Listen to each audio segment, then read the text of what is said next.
예, 반갑습니다. 오늘은 학습교육 4주차 시간입니다. 마지막 주차 시간이고요. 오늘은 우리가 예배 생활에 관한 것과 그리고 우리 믿음 생활에 관한 것들에 대해서 함께 살펴보도록 하겠습니다.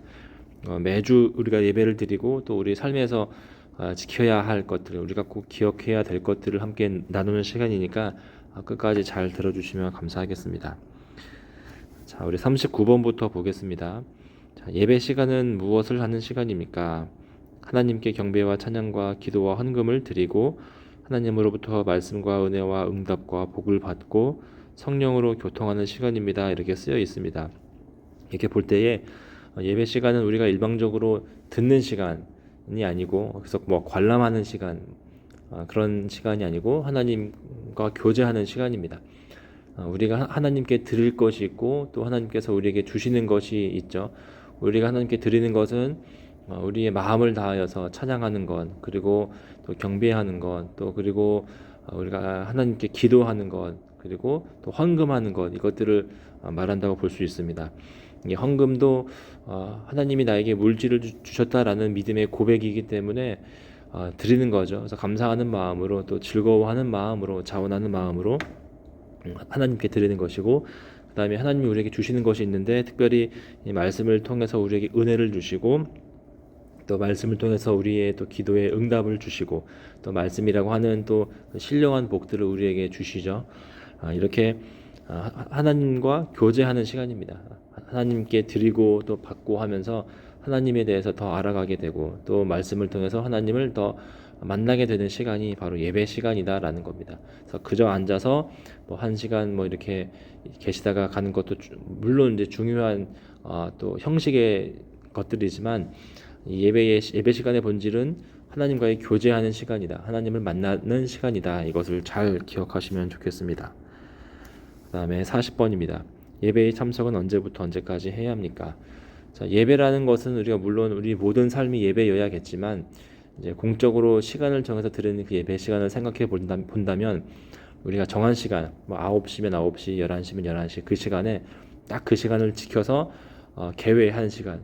이제 개회는 이제 예배를 시작한다는 뜻인데 보통 우리가 조용한 기도로 예배를 시작하기 때문에 그 시간부터 해서 목사님께서 축도로 마치실 때까지를 온전하게 다 참석해야만 그것이 이제 온전한 예배라고 할 수 있습니다. 왜냐하면 그 모든 예배의 순서들이 다 중요한 의미가 있기 때문에 그래요. 그래서 우리가 조용한 기도로 시작할 때는 우리의 마음을 정비하고 하나님께 마음을 집중하고 향하는 시간이 되겠고, 그리고 제일 마지막에 이 축도 시간은 하나님의 복을 선포하는 시간입니다. 그래서 삼위일체 하나님께서 우리들에게 주시는 그 복을 우리가 또 듣고 또 그것을 감사함으로 받는 시간이기 때문에 축도 그냥 가벼운 것 아니라 중요한 것임을 꼭 기억해서 온전하게 또 예배를 잘 참석해야겠습니다. 그 다음에 41번 우리는 왜 주일을 지키게 됩니까? 구약 시대에는 창조를 기준으로 안식일을 지켜왔으나 신약 시대에는 부활을 기준으로 주일을 지킵니다. 자, 우리 구약 시대와 신약 시대를 구분해서 설명을 하고 있는데, 자 먼저 구약 시대에는 지금처럼 주일을 지킨 게 아니라 안식일을 지켰다고 그래요. 그래서 7일 중에 하루를 정해서 아무 일도 하지 않고 또 제사를 드리는 그런 날이 안식일이었어요. 자, 그런데 이 안식이라는 말 자체가 사실은 우리가 우리 말의 그 뜻은 쉬는 시간으로 이렇게 들리잖아요. 그런데 안식이란 말은 지난번에 제가 말씀드린 것처럼 멈추는 시간입니다. 그래서 일상을 다 멈추고 그렇게 하루를 온전하게 하나님을 위해서 거룩하게 드렸는데, 이 안식은 창세기 1장과 2장에서 하나님이 천지를 다 창조하신 이후에 그 안식하셨다라는 말에서 온 날입니다. 그런데 이 안식은 하나님이 그냥 하시던 일을 멈춘 날 그런 뜻이 아니고, 물론 단어는 멈추다 그런 뜻이지만 하나님이 처음에 만드셨던 그 천지의 창조의 완벽함에 대한 그 뜻으로 멈추신 겁니다. 그래서 이 안식은 완성의 의미가 있고 또 구원의 의미가 담겨 있죠. 그런데 이 안식이 깨져서 죄가 들어오고 아담이 범죄하게 되어서 하나님이 이제 안식일이라는 절기를 나중에 주시는데, 이 날을 통해서는 뭘 하냐면 물론 이제 육체는 쉬지만 처음에 하나님이 그 안식하셨던 그 창조의 완벽함, 죄가 없고 하나님의 뜻대로 되어 있는 것을 내다보는 시간이었습니다. 이제 장차 올 구원자가 줄 안식을 기대하면서 그 안식일을 지키게 된 거죠. 그리고 나서 이제 예수님께서 이 땅에 오셔서 십자가 지시고 죽으심과 부활을 통해서 우리를 건지신 것을 기억하고 이제 그 예수님께서 진정한 안식일의 주인 되셨기 때문에 이제 안식일이 아니라 예수님이 부활하신 날을 기준으로 해서 그날을 우리가 주일로 지키게 되는 겁니다. 그래서 우리가 예수님 안에서 참된 어떤 안식과 또 구원을 경험하게 되는 것이죠. 그렇기 때문에 예수님을 기준으로 구약 시대에는 장차 오실 예수님을 바라보면서 안식일을 지켰다면 이제는 이미 오신 예수님을 기념하고 다시 오실 예수님을 우리가 내다보면서 또 사모하면서 우리가 주일로 지키게 되는 겁니다. 옛날에는 구약 시대에는 안식일이라고 하는 것이 딱 제도로서 어떻게 뭐 아주 딱딱한 방법으로 지켜야 했지만 지금은 우리가 그런 율법으로 인한 것으로 지키지 않죠. 왜냐하면 예수님이 오셔서 다 완성하셨기 때문에. 그래서 조금 자유롭지만 그래도 우리가 마음을 정해서 그 한 날은 일주일에 일요일로 정한 그 주일에 우리가 마음을 다해서 또 시간을 구별해서 예배 드리는 것이 바로 우리가 주일을 지키게 되는 겁니다. 이렇게 주일을 지키게 된 것은 예수님을 기준으로 이렇게 구약과 신약을 구분지을 수 있다. 이것을 기억하면 좋겠습니다. 42번 주일은 어떻게 지켜야 합니까? 주일은 예배를 드리고 선한 일을 하면서 거룩하게 지켜야 합니다. 이게 딱 정해진 율법의 어떤 틀이 아니라 그랬어요. 다만 예수님을 기억하면서 예수님의 은혜를 또 하나님의 은혜를 기억하며 또 예수님이 말씀해 주신 것들을 우리가 지켜서 선한 일을 도모하고 또 우리가 또 전도하거나 또 거룩하게 지키는 일들을 해야 합니다. 43번 주일을 거룩하게 지키는 방법은 무엇입니까? 그러니까 주일을 어떻게 준비할 수 있느냐 이런 건데 미리 우리 토요일 날 우리의 일들을 잘 정리해서 주일에 방해되지 않도록 하는 거죠. 예를 들어서 뭐 너무 늦게까지 시간을 보낸다거나 아니면 너무 바쁜 일들을 주일까지 계속 밀고 나간다거나 그렇게 하지 말고 어차피 우리가 하루를 딱 정해서 하나님께 집중하는 날로 정했으면 먼저 또 우리의 또 사업이나 또 생활을 잘 정리해서 예배에 집중할 수 있도록 하는 것이 주일을 거룩하게 지키는 또 실천적인 방법이라고 볼 수 있습니다. 44번 찬송은 어떻게 불러야 합니까? 정성된 마음으로 곡조에 맞게 불러야 합니다.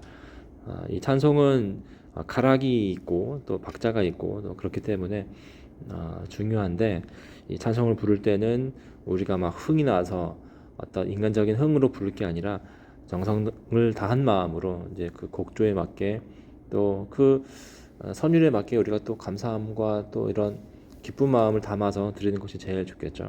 이 찬송이 노래이기 때문에 우리의 감정이 잘 통제될 수 있도록 불러야 되는 거죠. 그래서 가사에 집중하고 그리고 너무 이렇게 뭐랄까요?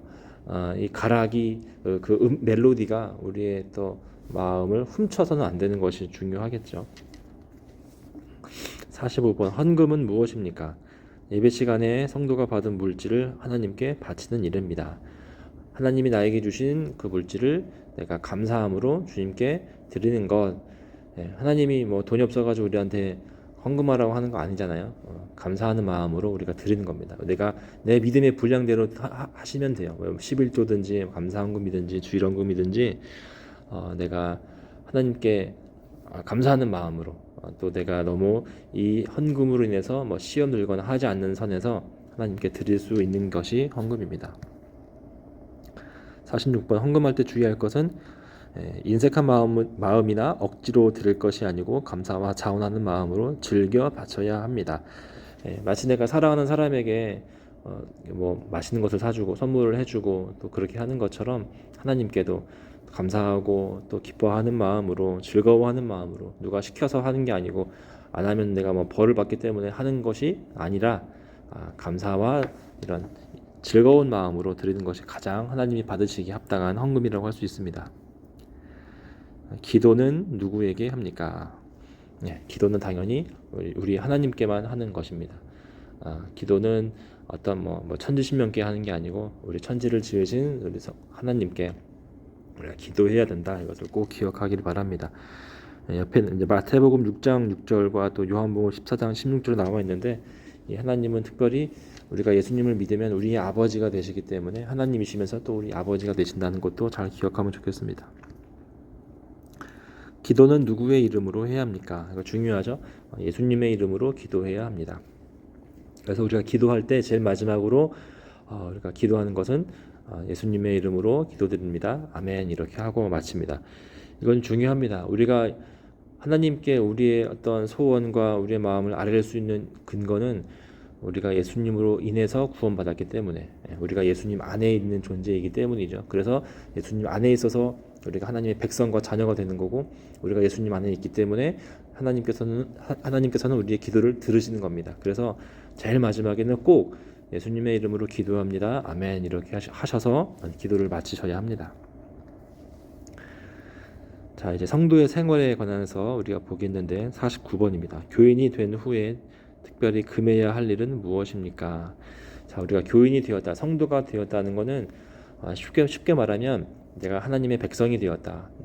내 삶에서 주인은 이제 하나님이시다라는 것을 고백하고 또 그것을 믿고 그것을 중심으로 해서 살아가는 생활을 말합니다. 그래서 주의를 잘 지켜야 되고, 또 미신이나 음란이나 음주나 흡연이나 도박 등 이런 것들을 우리가 금하는 것이 옳죠. 이거는 성경에 나와 있는 어떤 율법을 쾅 해서 하는 게 아니라 우리가 보기에 거룩하지 않은 일, 우리가 또 하나님께 시선을 흐트러뜨리는 일들을 금해야 되는 거죠. 이 특별히 주의를 지키지 않는 일은 우리가 꼭 이제 잘 생각해서 주의를 항상 잘 지킬 수 있도록 노력을 해야 됩니다. 그리고 미신행위, 우리가 하나님을 섬기는 사람들인데 이상한 어떤 잡다한 실 섬기는 거는 이제 말이 안 되겠죠. 그리고 음란한 행위들, 이런 것들은 우리의 거룩을 해치는 거죠. 특별히 우리의 몸에 죄를 짓는 것이기 때문에 우리가 특별히 더 이런 것들에 대해서 주의해야 되고, 음주나 흡연, 음주와 흡연이 우리가 또 금해야 될 이유는 이것들이 우리의 거룩에 거의 도움이 되지 않기 때문입니다. 음주로 인해서 물론 이제 사회적인 문제들도 많이 생기지만 이제 이 음주를 통해서 우리가 더 쾌락으로 가는 길이 활짝 열리기 때문에 우리가 음주하지 않는 것이 더 좋습니다. 또 흡연은 또 우리가 또 건강을 해치는 일이고, 또 그리고 또 성도로서 더 단정하지 않은 모습이지 않겠어요. 그래서 이 흡연은 우리가 하지 않는 것이 좋다, 그렇게 또 보여집니다. 그다음에 도박이나 기타 등등 죄악된 일들, 이런 것들, 우리가 이 도박이라는 것은 물질을 하나님으로 섬기는 것과 마찬가지잖아요. 그렇기 때문에 우리가 하지 않는 것이 좋겠다. 이런 것들을 우리가 꼭 기억해서 어떤 법적으로 술, 담배, 도박, 이거는 하면 죽는다 이렇게 쓰여 있지 않지만, 이런 것 이외에도 우리가 얼마든지 더 추가할 것들이 많이 있겠죠. 그렇기 때문에 하나님을 섬기는 사람으로서 내가 해야 할 것과 하지 말아야 할 것들을 잘 기억해서 우리가 믿음 생활을 잘 해야겠습니다. 자, 50번, 신자는 누구와 결혼할 수 없습니까?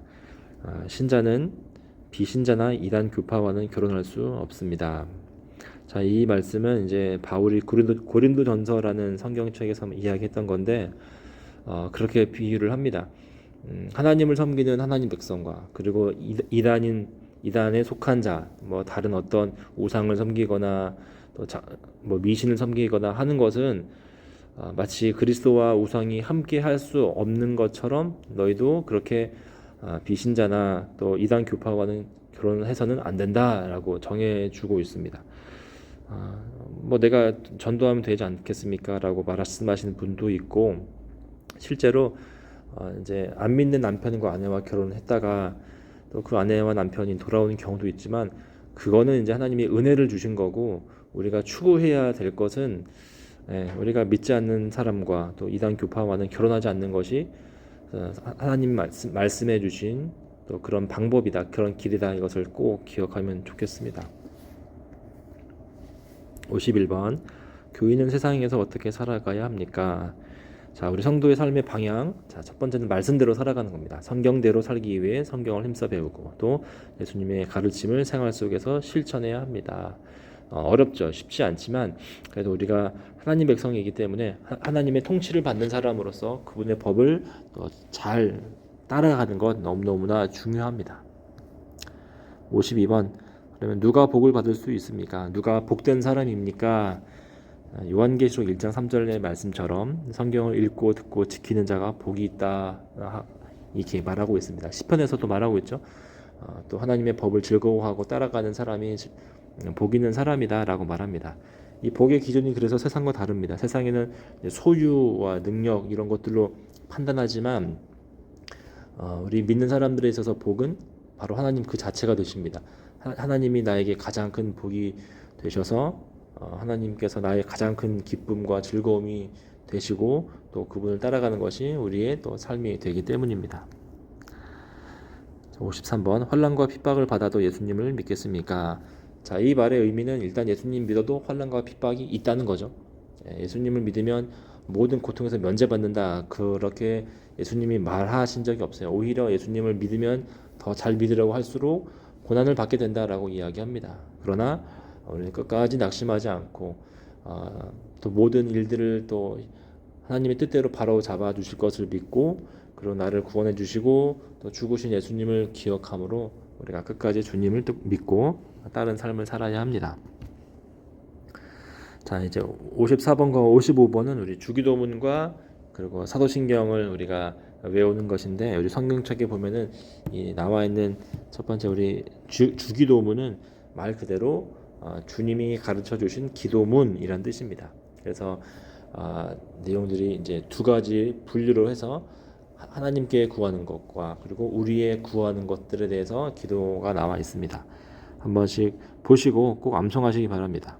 그리고 54번에는 사도신경, 이거는 사도적 신경이란 뜻인데 사도는 예수님이 가르쳐 주신 12 직접적인 제자들을 말합니다. 그들이 고백했던 믿음의 내용을 토대로 우리의 믿음의 내용들을 정리한 것입니다. 그래서 12가지 내용들이 쭉 나와 있는데 하나님과 예수님과 성령과 그리고 교회에 관한 내용들 그리고 종말에 관한 내용들이 나와 있는데 이것들도 잘 기억하셔서 우리 고백하시고 이 믿음대로 살아가야겠습니다. 자, 우리 마지막 이제 문제 내고 마치겠습니다. 바른 예배를 위해 나에게 필요한 것은 무엇인가요? 자, 바른 예배를 드리기 위해서는 아까 이러저러한 것들 많이 필요하다 이야기했어요. 예배를 잘 준비하는 토요일에 그 시간들을 보내야 되고 그리고 하나님께 경배와 찬양을 드리면서 여러 가지 것들을 하는데 바른 예배를 위해서는 나에게 필요한 것이 무엇인지 한 번씩 고민해 보면서 답을 적어서 저에게로 문자 메시지 보내주시면 감사하겠습니다.